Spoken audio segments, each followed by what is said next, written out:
पाक tea house 1940 में एक सिख बूटा सिंह ने इंडिया टी हाउस के नाम से ये चाय खाना शुरू किया। बूटा सिंह ने 1940 से 1944 तक इस चाय खाना या होटल को चलाया, मगर उसका काम कुछ अच्छे तरीके से जम न सका। बूटा सिंह के चाय खाना पर दो सिख भाई सरतेज सिंह भल्ला और केसर सिंह भल्ला, जो गवर्नमेंट कॉलेज के स्टूडेंट थे, अपने दोस्तों के हमरा अक्सर चाय पीने आते थे। 1940 में ये दोनों भाई गवर्नमेंट कॉलेज से ग्रेजुएशन कर चुके थे और किसी कारोबार के मुतल्लिक सोच रहे थे।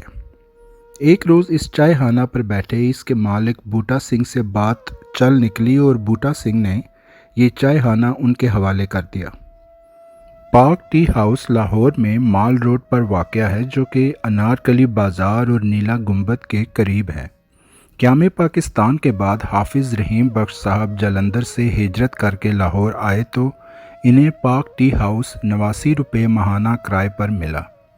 ये चाय खाना इंडिया टी हाउस के नाम से ही चलता रहा। बाद में इंडिया काट कर पाक का लफ्ज़ लिख दिया गया और ये पाक टी हाउस बन गया। दुबला पतला बदन, दराज कद, आंखों में जहानत की चमक, सादा लिबास और कम सुहन हाफिज़ रहीम बख्श को देखकर दिल्ली और लखनऊ के कदीम वज़ादार बुज़ुर्गों की याद ताज़ा हो जाती। हाफिज़ साहब के दो बड़े बेटों अलीमुद्दीन और सराजुद्दीन ने पाक टी हाउस की गद्दी को संभाला। लाहौर की गुमगश्ता चाय खानों में सबसे मशहूर चाय खाना पाक टी हाउस था, जो एक अदबी, तहजीबी और सकाफ़ती अलामत था। पाक टी हाउस शायरों, अदीबों और नकादों का मुस्तकिल अड्डा था, जो सकाफ़ती और अदबी महाफ़िल का इनेकाद करती थी। पाक टी हाउस अदीबों का दूसरा घर था और किसी को इससे जुदाई गवारा न थी। वो टी हाउस के अरूज का ज़माना था। इन दिनों लाहौर में दो बड़ी अदबी तंजीमें, हल्का अरबाब ज़ौक़ और अंजुमन तरक्की पसंद मुसन्नफ़ीन होती थी। सुबह से लेकर रात तक अदबी महफ़िलें जमी रहती। यहाँ मुल्क भर से नौजवान इन शख्सियात से मुलाकात करने के लिए आते थे। इतवार को टी हाउस में तिल धरने को जगह नहीं होती थी। जो कोई आता, कुर्सी ना भी होती तो किसी दूसरे के साथ बैठ जाता। यहाँ शेर व अदब पर बड़े शौक़ से बहसें होती। टी हाउस में बैठने वाले अदीबों और शायरों में से सिवाय चंद एक के बाकी किसी का भी कोई मुस्तकिल ज़रिया मुआश नहीं था। किसी अदबी पर्चे में कोई गज़ल, नज़म या कोई अफसाना लिख दिया तो 15-20 रुपये मिल जाते थे, लेकिन कभी किसी के लब पर तंगी मुआश का शिकवा नहीं था। ऐसा कभी नहीं था कि किसी दोस्त की जेब खाली हो तो वो टी हाउस की चाय या सिगरेटों से महरूम रहे। जिसके पास पैसे होते थे वो निकाल कर मेज़ पर रख देता था। जिसकी जेब खाली होती, अलीमुद्दीन साहब उसके साथ बड़ी फ़राख दिली से पेश आते थे। उस वक्त के अदीबों में से शायद ही कोई अदीब हो जिसने पाक टी हाउस की चाय का जायका न चखा हो। पाक टी हाउस का बड़ा दिलकश माहौल होता था। नायलॉन वाला चमकीला फ़र्श, चौकोर सफ़ेद पत्थर की मेज़ें, दीवारों पर लगी कायद-ए-आज़म की तस्वीर, गैलरी को जाती हुई सीढ़ियाँ, बाज़ार के रुख पर लगी शीशेदार लंबी खिड़कियाँ जो गर्मियों की शामों को खोल दी जाती थीं, और बाहर लगे दरख्त भी दिखाई देते थे। दोपहर को जब धूप पड़ती तो शीशों से गुलाबी रोशनी अंदर आती थी।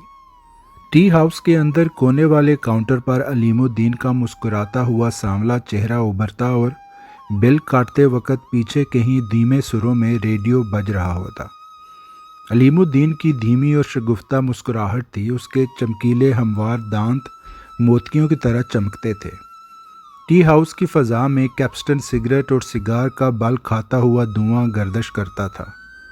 टी हाउस की सुनहरी चाय, कहवा और फ्रूट केक की खुशबू भी दिल को लुभाती थी।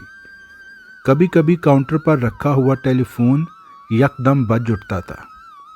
हिजरत करके आने वालों को पाक टी हाउस ने अपनी गोद में पनाह दी। किसी ने कहा, मैं अम्बाले से आया हूँ, मेरा नाम नासिर काज़मी है। किसी ने कहा, मैं गढ़ मकस्तर से आया हूँ और मेरा नाम अशफाक अहमद है। किसी ने कहा, मेरा नाम इब्ने इंशा है और मेरा ताल्लुक़ लाहौर से है। वो बड़े चमकीले और रोशन दिन थे। ادیبوں کا سارا دن ٹی ہاؤس میں گزرتا تھا۔ زیادہ تر ادیبوں کا تخلیقی کام اسی زمانے میں انجام پایا تھا۔ ناصر کاظمی نے بہترین غزلیں اسی زمانے میں لکھیں، اشفاق احمد نے گڈریا اسی زمانے میں لکھا۔ شعر و ادب کا یہ تعلق پاک ٹی ہاؤس ہی سے شروع ہوا تھا۔ صبح 8 بجے پاک ٹی ہاؤس میں کم لوگ آتے تھے۔ ناصر کاظمی سگریٹ انگلیوں میں دبائے، سگریٹ والا ہاتھ منہ کے ذرا قریب رکھے ٹی ہاؤس میں داخل ہوتا تھا اور اشفاق احمد سائیکل پر سوار پاک ٹی ہاؤس آتا تھا۔ پاک ٹی ہاؤس میں داخل ہوں تو دائیں جانب شیشے کی دیوار کے ساتھ ایک صوفہ لگا ہوتا تھا۔ سامنے ایک لمبی میز تھی، میز کی تینوں جانب کرسیاں رکھی ہوتی تھیں۔ ناصر کاظمی، انتظار حسین، سجاد باقر رضوی، پروفیسر سید سجاد رضوی، قیوم نظر، شہرت بہاری، انجم رومانی، امجد الطاف امجد، احمد مشتاق، مبارک احمد وغیرہ کی محفل شام کے وقت اسی میز پر لگتی تھی۔ اس زمانے کی بوئی ہوئی زرخیز فصل کو ہم آج بھی کاٹ رہے ہیں۔ پاک ٹی ہاؤس کئی نشیب و فراز سے گزرا اور کئی مرتبہ بند ہو کر خبروں کا موضوع بنتا رہا۔ عرصہ دراز تک اہل قلم کو اپنی آغوش میں پناہ دینے کے بعد سن 2000 میں جب ٹی ہاؤس کے مالک نے اسے بند کرنے کا اعلان کیا تو ادبی حلقوں میں تشویش کی لہر دوڑ گئی اور اہل قلم نے باقاعدہ اس فیصلے کی مزاحمت کرنے کا اعلان کر دیا۔ دراصل ٹی ہاؤس کے مالک نے یہ بیان دیا تھا کہ میرا ٹی ہاؤس میں گزارا نہیں ہوتا، میں کوئی دوسرا کاروبار کرنا چاہتا ہوں۔ ادبی تنظیموں نے مشترکہ بیان دیا کہ ٹی ہاؤس کو ٹائروں کی دکان بننے کی بجائے ادیبوں کی بیٹھک کے طور پر جاری رکھا جائے، کیونکہ اس چائے خانے میں کرشن چندر سے لے کر سعادت حسن منٹو تک ادبی محفلیں جماتے رہے۔